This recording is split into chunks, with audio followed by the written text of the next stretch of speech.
कांग्रेस है, महाराष्ट्र विकास आघाड़ी MVA की alliance partners में से एक कांग्रेस।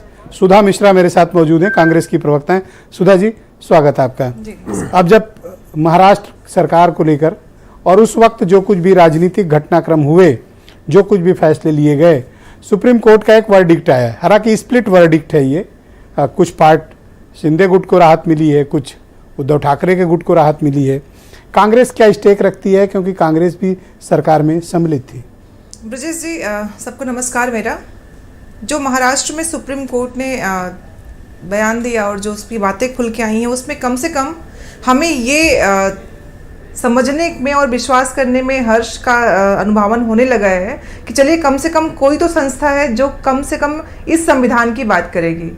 और सबसे बड़ी बात ब्रजेश जी, जो दुख की थोड़ी सी है कि शुरुआत में ही ये बताते हुए कि जो भी सरकार है उसने संवैधानिक जो नियम थे, जो संस्था के अकॉर्डिंगली काम होने चाहिए थे, उस पर कोई काम नहीं किए गए। फिर भी चूंकि उद्धव जी ने इस्तीफा दे दिया था, इसलिए हम उनको फिर से बहाल नहीं कर सकते हैं। सोचिए, सुप्रीम कोर्ट ये बात मान रही है कि जो सरकार चल रही है वो संवैधानिक रूप से नहीं बल्कि हथियाई गई सरकार है। लेकिन अब वही है ना कि जब आपके पास कोई निर्णय हो, उद्धव ठाकरे ने इस्तीफा दे दिया, सुप्रीम कोर्ट क्या कर सकता है? नहीं, मैं आ रही हूँ बिल्कुल। चीफ साहब की बात सही है उसमें। आप जानते हैं हमारे संविधान में तिवारी जी आऊंगा प्लीज। तिवारी जी पहले राउंड में नो इंटरप्शन प्लीज। मैं बोल दूं, पूरा टाइम मिलेगा, अपनी डिबेट बहुत बढ़िया है जी। मैं हमेशा चाहती हूँ कि अपने देश में शिक्षा और किताबें ये हर व्यक्ति के पास होनी चाहिए। संविधान में एक शब्द आता है अभिव्यक्ति की आजादी, जिसमें 2 शब्दों का प्रयोग है, शुचिता और सदाचार।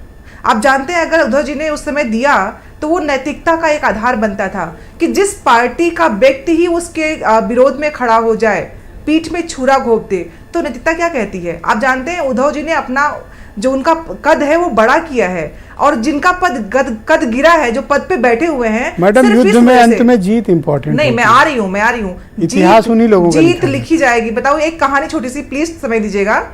एक चिड़िया जंगल में आग लगी थी, वो अपने चोंच से पानी डाल रही थी। सब लोग हंस रहे थे उसके ऊपर कि क्या कर रही हो, आग बुझेगी नहीं। चिड़िया ने कहा बिल्कुल, मैं जानती हूँ कि आग नहीं बुझेगी।